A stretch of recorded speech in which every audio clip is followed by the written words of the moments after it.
근데 여기는 성경의 저자를 우리가 존중하는 의미로 보면 그러니까 예. 해석이 네. 좀 그렇잖아요. 어느 여기 아니 왜냐하면 여호와께서 이기게 하셨다라는 표현이 나와요. 어디에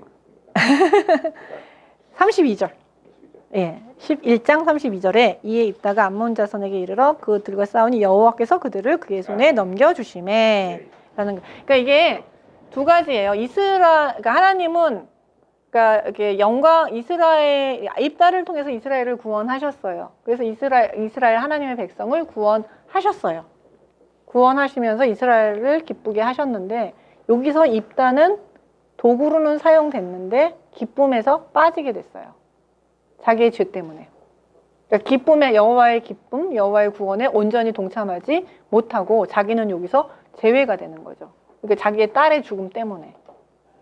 이럴 수 있어요. 우리가 다 같이 기뻐하는데 자기가 도구로도 사용됐는데 온전한 도구로 사용되지 않으면 이렇게 쓰임받고 자기는 버림받거나 벌을 받는 경우들도 가끔 있습니다. 그러니까 사사는 맞아요. 이스라엘을 입다를 통해서 하나님께서는 구원하셨어요. 삼손도 나중에 이런 케이스가 돼요. 예, 삼손도 하나님께서 분명히 삼손을 통해서 이스라엘을 구원하셨어요. 그러니까 하나님은 이스라엘을 너무 사랑하세요. 이스라엘에 대해서 구원을 하고 싶은데 악한 종으로도 하기도 하셔요. 이 비극이죠, 그러니까.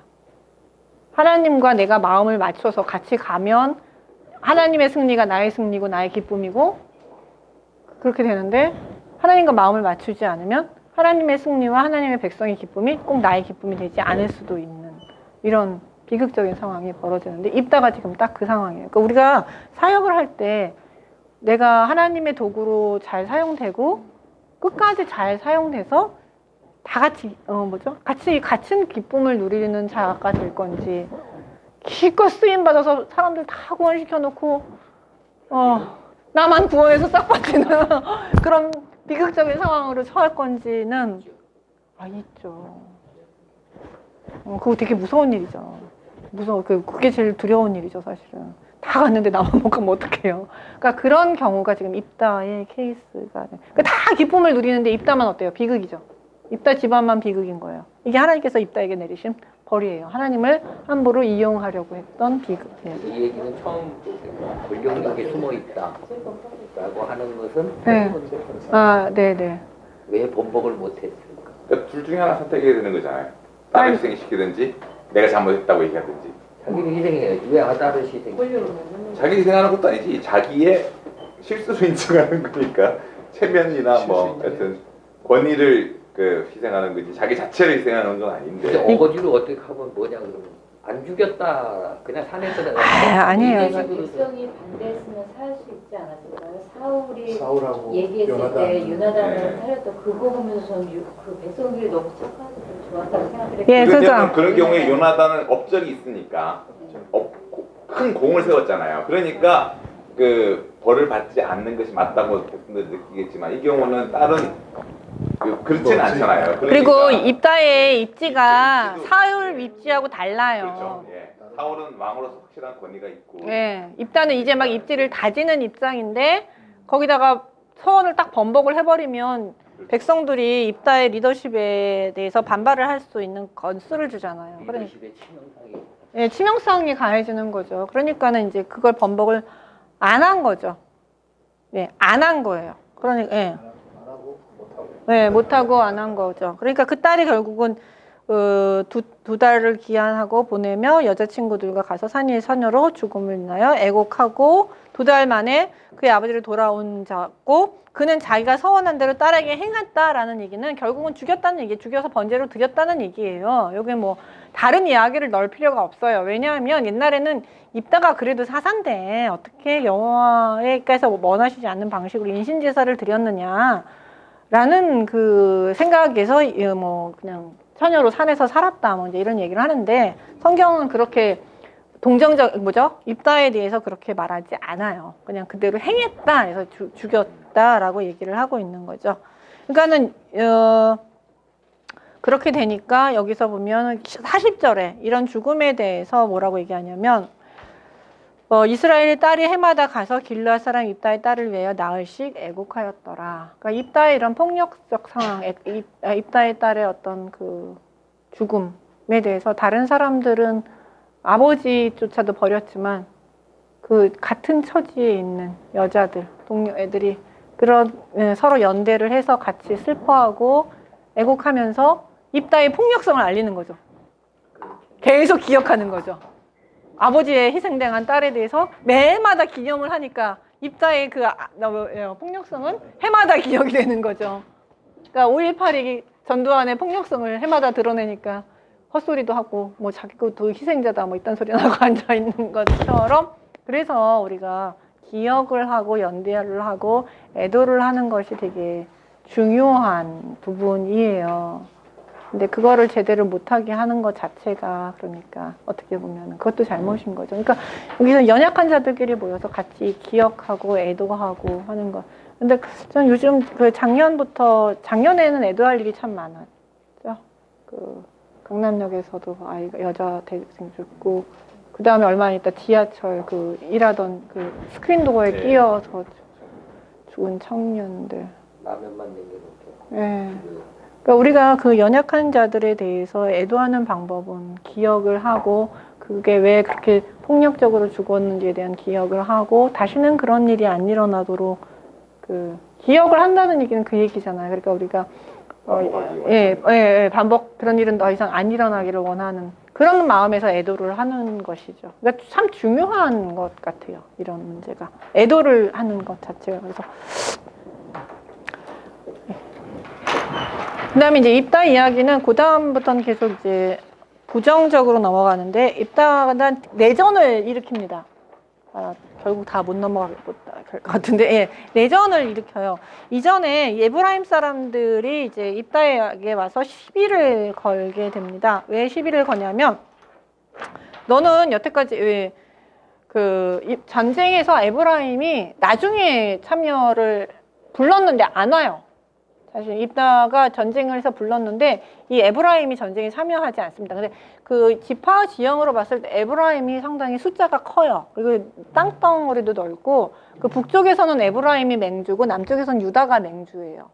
그러니까 어떻게 그 세력적으로 봤을 때 그러니까는 에브라임이 상당히 큰 거력을 가지고 있는데 이제 전쟁이 다 끝난 다음에 왜 너 나 안 불렀느냐고 이제 온 거예요. 근데 왜 이런 얘기를 하냐면 전쟁하고 나면 항상 뭐가 남아요? 전리품이 엄청 남죠. 엄청난 부대를 와서 엄청난 부대를 다 깨부셨으면 전리품도 엄청나게 많겠죠. 네, 그러니까 이제 그 에브라임이 뒤에 와서 시비를 거는 이유는 바로 전리품 때문에 그래요. 네, 왜 우리 안 불렀느냐? 그러니까 이제 그랬어요. 근데 한 번 이전에도 있어요. 기드온 때도 와가지고 왜 우리를 안 불렀느냐 이렇게 얘기하니까 기드온 이 베냐민 지파는 되게 작은 지파예요. 그러니까 기드온이 당신이 나중에 와서 한 게 끝물포도가 만물포도보다 낫지 않냐? 그래서 당신과 스렙과 오렙을 죽인 것이 최고다. 당신이 모든 영예를 다 가졌다. 그러면서 이제 그 전리품도 나누고 그 에브라임을 되게 이렇게 세워줍니다. 그래서 이제 내전에 돌입하지 않았어요. 여기까지 기드온이 잘한 부분이거든요. 근데 이 입다는 달라요. 아니 내가 불렀는데 오지도 않고 이제 와가지고 뒤에 와가지고 뒷북치면서 딴소리 하면서 이제 전리품 내놓으라고 이게 뭐가 말이 되느냐? 한판 싸우자. 이러고 싸워요. 그게 십볼렛 싸움이에요. 근데 이제 이쪽이 길르앗이고 이쪽이 에브라임이거든요. 이게 동서간의 싸움이에요. 그러니까 쉽게 말하면.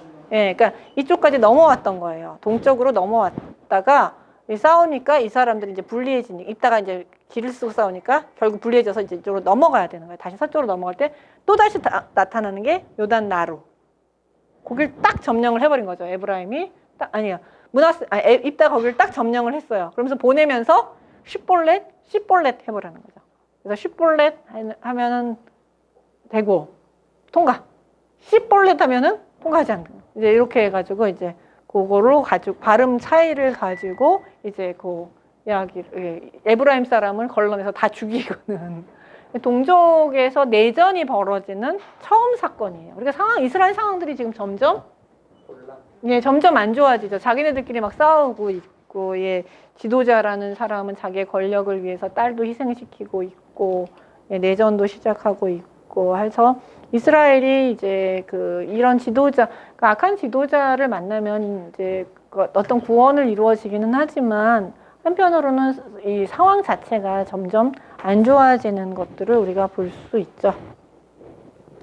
예, 이렇게 해서 이제 입다가 죽게 되고, 그다음에 이제 근데 재밌는 건 입다가 죽으면서 평안 기간이 없어요. 예, 그 입다가 이스라엘 사사가 된 지 6년 그 기간도 짧아요. 그 겨우 6년 해먹자고 그래 딸 죽인 거예요. 앞길이 구말리 같은 정말 나빠요. 길르앗 사람 입다가 죽음에 길르앗에 있는 그의 성읍에 장사되니라. 그래서 평화 기간이 별로 나와야 되죠. 평화 기간이 없어요. 그러니까 이게 그렇게 평화롭지 않고. 예. 그다음에 이제 입산, 그다음에 압돈 사사 둘이 등장을 여기서 셋이 등장을 하는데 입산은 사사가 되었는데 아들 30에 딸 30명. 여기 더 많아요. 60명이나 돼요. 그 다음에 밖으로 시집 보냈고 아들을 위하여는 외부에서 데리고 와요. 이거는 그 이방 사람들과 결혼하지 말라라는 조항을 정면으로 위배한 것인 거. 왕처럼 살면서 이제 왕처럼 외부와 조약도 맺고 이게 다 결혼을 외부와 결혼을 시켰다는 것은 이방 사람들과 조약을 맺으면서 경제적 이득과 어떤 정치적 이득을 얻기 위한 행위거든요. 이게 단순한 외국 이방 사람을 좋아해서 하는 감정적인 결혼이 아니거든요. 이게 이제 정략혼이에요. 이건 정략혼이에요. 그러니까 이제 더 이상 하나님을 의지하는 것이 아니라 어떤 세상적 방법을 통해서 자신의 권력과 부를 이제 유지하고 세습하려는 모습들이 이제 이방 사람들의 왕의 모습과 거의 비슷한 모습으로 가고 있고, 그 다음에 이제 입산 다음에 누구 나오냐면 엘론이라는 사람이 나왔는데 10년 동안 이스라엘을 다스렸고, 이 사람은 이제 특징이 없어요. 그 다음에 이제 압돈이라는 사람이 있는데 이 사람은 아들 40, 손자 3, 이제 아들에서 손자 때까지 넘어가요. 그러니까 이제 세습이 더 공고화돼 가고 있는 모습. 어린 낙이 70을 탔고 압돈이 이게 어린 낙이 70을 탔다는 것은 권위의 상징이거든요. 그러니까 이제 왕족처럼 권위를 부리면서 이제 세습이 대대로 가고 있는, 왕처럼 점점 변해가고 있는 모습을 보여주게 되는 것이죠. 예, 이제 참 그 뒤로 갈수록 이제 이 이스라엘의 모습이 점점 그 이방 왕 같은 모습과 약간 질서, 하나님 나라의 질서와는 좀 다른 모습. 보면은 압돈이 죽음에 에브라임 땅 아말렉 사람이 산지 비라돈의 장소였더라 했는데. 네. 그럼 에브라임 지역에 아말렉 사람 아니 아말렉 사람이 산 건 아니고요. 아말렉 사람이 예전에 살았던 지역. 예. 그래서 거기를 아말렉 산지라고 불러요. 예. 그러니까 같이 살지는 않았던 것으로 이제 보통 이야기를 하고 있어요. 드디어 삼손. 삼손까지는 하죠. 삼손이 근데 엄청 많아요. 삼손이 엄청 많아요. 예. 삼손 이야기는 이 틀에 거의 안 맞아요. 틀에 거의 안 맞아요. 이제 어디만 맞냐면 이스라엘 자손이 다시 여호와의 목전에 악을 행하였으므로 여호와께서 그들을 40년 동안 블레셋 사람의 손에 넘겨 주었더라. 이러면서 이제 넘겨 주었더라라고 얘기하는데 그게 없어요. 여기서는 부르짖음이 없어요. 그러면 괴로워서 부르짖었더라 뭐 이런 게 있어야 되잖아요. 근데 부르짖음이 없어요. 삼손 이야기는. 이게 가장 큰 특징 중에 하나예요. 더 이상 안 부르짖어요. 그냥 블레셋 사람하고 사는 것도 괜찮다. 이거예요. 왜냐면 나중에 보면 삼손이 이제 결국 블레셋 사람하고 계속 이제 스트러글을 일으키니까 유다 사람들이 야 우리 블레셋하고 잘 살고 있는데 너 왜 자꾸 이렇게 분란을 일으키느냐 그러면서 자기 손으로 잡아다서 삼손을 블레셋 사람 손에 넘겨주거든요. 그러니까 이렇게 더 이상 이제 블레셋 사람 자기가 독립적으로 하나님 백성으로 사는 것에 대한 의식이 없어져요. 하나님의 백성으로서의 의식 자체가 자의식 자체가 사라진 거죠. 그냥 블레셋 사람과 그냥 그 밑에서 그러고 쪼그리고 사는 것이 당연하다고 여기는. 그래서 더 이상 하나님께서 여기를 집단적으로는 안 움직이세요. 더 이상 그래서 혼자 움직여요. 그래서 쉽게 말하면 요즘 독고다이라고 얘기하죠. 어느 할아버지 독고다이로 나오셨는데, 네. 저는 삼손은 혼자 움직여요. 이제 왜냐면 모든 대부분의 사람들은 그냥 블레셋과 같이 사는 것에 대해서 별로 불만이 없는 거죠, 그냥. 그러니까 하나님께서 그냥 임의로 하나를 딱 세우시는 거죠. 근데 하나님 꼴에는 그거를 못 보시겠는 거예요. 예, 블레셋과 그렇게 잘 지내는 거를 못 보시겠으니까 하나를 세우시는 게 그게 이제 삼손이에요. 삼손의 탄생은 불임 가정에서 이제 아이를 주시는 수태고지하고 거의 비슷한 모양을 갖고 있는데 여기서는 그 아들 남편보다는 마노아보다는 그 아내에게 그 수태고지도 하고 그다음에 어떻게 그 아들을 그 여기서는 나실인으로 키우는 거죠. 그러니까 엄마에게 포도주랑 독주를 먹지 말고 부정한 것도 먹지 말라라고 주의를 줘요. 그러면서 나면서부터 교인은 나실인이고 그다음 머리에 절대 삭도를 대지 말라 이제 이런 경고를 주는데 이 이야기를 이제 남편한테 하니까 남편이 나도 듣고 싶다. 다시 확인차. 아내 말을 잘 못 믿는 거죠. 잘 못 믿고 이제 자기가 확인 받으려고 했는데 다시 나타나죠. 그러니까 다시 나타났는데 다시 여전히 이 사사는 이 선사는 아내하고만 말해요. 남편은 별로 할 일이 없고 아내한테만 얘기를 해요. 그러고 나서 이제 먹을 거 대접하고 우리가 정말 태어나면 당신의 이름을 좀 높이겠다 그러면서 이제 알려달라 그러니까 이름도 안 알려주고 그냥 재산을 여호와께만 돌린다 그러면서 샥 사라져 버리니까 남편 또 놀래가지고 야 내가 여호와를 봤으니 죽었다 막 이제 기드온처럼 그때 얘기했다. 이번에는 천사가 나타나서 너 안 죽는다 이렇게 얘기하니까 아내가 얘기해줘요. 우리한테 이런 얘기하면서 나타났으면 죽이려고 나타나셨겠느냐고. 우리 안 죽을 거다. 여기 이런 저태적인 정황을 보면 마누아보다는 아내가 좀 더 지혜롭고 지혜로운 모습을 가지고 있고 왜 그다음에 아내에게 이런 주의사항을 주었느냐 하면 엄마가 먹는 게 아이한테 영향을 끼치죠. 그러니까 아이가 나실인으로서 태아때부터 나실인이어야 하니까 이 아이는 엄마가 먹는 걸 조심해야 돼요. 그래서 부정한 것, 독주, 포도주 이런 거를 엄마가 태아 때부터 임신했을 때부터 먹으면 안 되니까 엄마한테 주의를 준 거예요. 네. 그래서 이제 아이가 정말 태어났는데 그 아이가 이름이 뭐냐면 삼손이죠. 근데 이제 우리가 그 삼손 이야기에서 조금